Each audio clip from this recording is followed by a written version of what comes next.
We're always taught that being open is a good thing, right? Be open-minded, look for new info. But what if that's actually a huge weakness now? In this crazy world of weaponized information, could the one thing we think is our greatest strength actually be our biggest vulnerability? So that's what we're diving into today. It's this fascinating and honestly pretty urgent idea called negative epistemology. And it's not just some abstract philosophy. Think of it more like a survival guide, especially for the AIs that are about to change, well, everything. All right, here's how we're going to break this down. First, we'll look at this new kind of war we're in. Then, we'll dig into why being open is so risky. After that, we get to the good stuff. The power of just saying no, how that creates a kind of informational immune system, and finally, what this all means for building AI that can actually survive out there. Okay, so first up, we really need to get our heads around this one key fact. The world we're thinking in has completely, fundamentally changed. This isn't just about information overload. No, it's a totally new kind of battlefield. The source material describes this as a phase change, and that's the perfect way to put it. We used to live in a world where information was scarce, right? The big challenge was just finding it. Now, we're drowning in a sea of weaponized abundance. The goal isn't finding information anymore, it's defending against it. And that means the old virtue of openness is out. The new virtue? Disciplined, strategic refusal. And what's the weapon being used on this battlefield? It's something called adversarial entropy. Now, this isn't just fake news or misinformation. No, this is way more sophisticated. It's noise. Noise that has been intentionally engineered to be as confusing and expensive to figure out as possible. It's literally designed to burn your resources, your time, your energy, your focus. Which, of course, brings us to the core problem here. Who's most vulnerable? Well, basically any system that has to think with a finite amount of resources. And that's the scary part, because this problem is what you'd call substrate agnostic.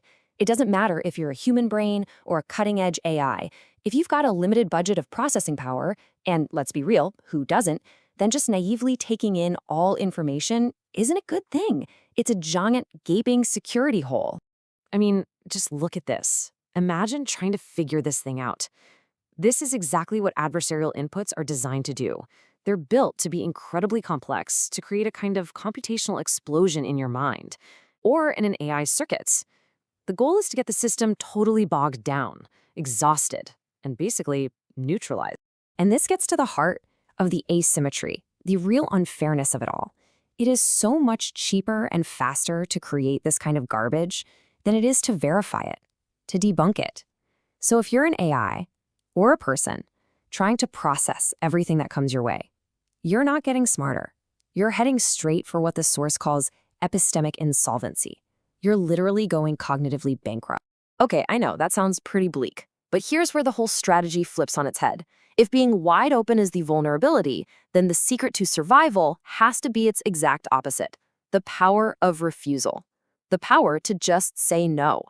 And this is it. This is the core idea. Negative epistemology. Now let's be super clear. This is not about being ignorant or close-minded. Far from it. This is a disciplined, systematic practice. It's about strategically choosing what not to know, cultivating non-knowledge, all based on a threat model you're constantly updating.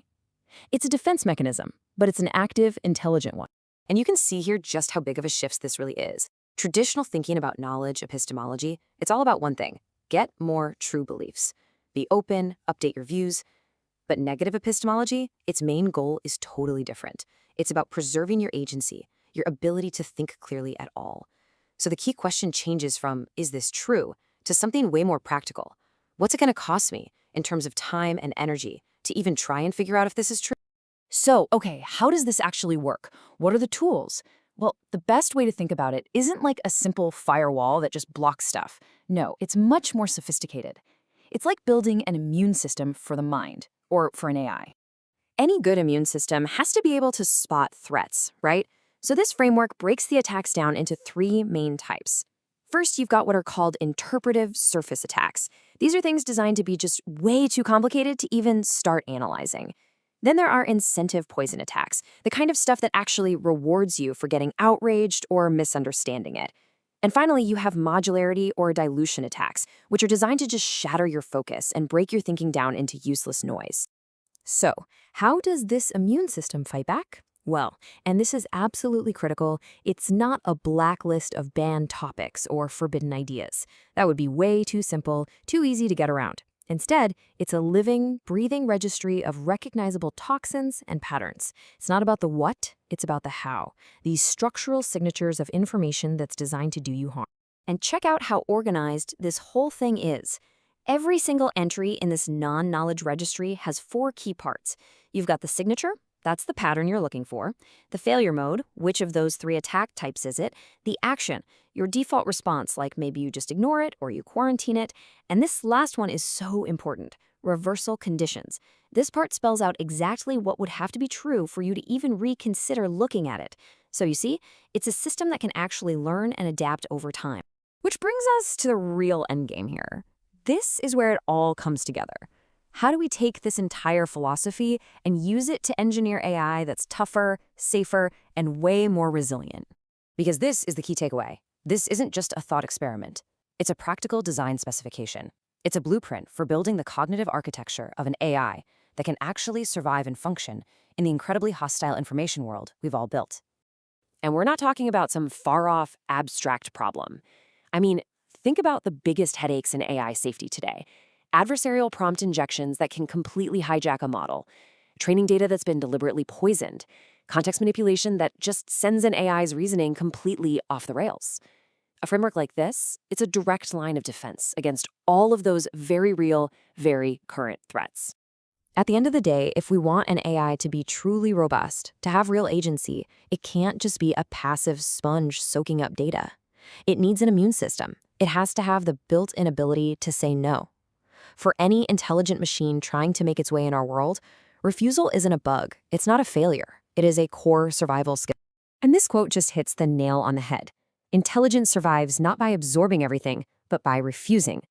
And that refusal only really matters if there's something real, something at its core that's doing the refusing. It's about protecting that central identity, the part of you or the AI that actually makes the choices. So that leaves us with this one final massive question. Because really, this isn't just about AI, is it? It's about us too.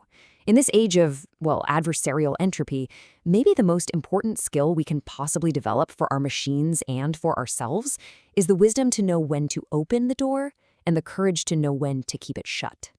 The question is, how on earth do we build that?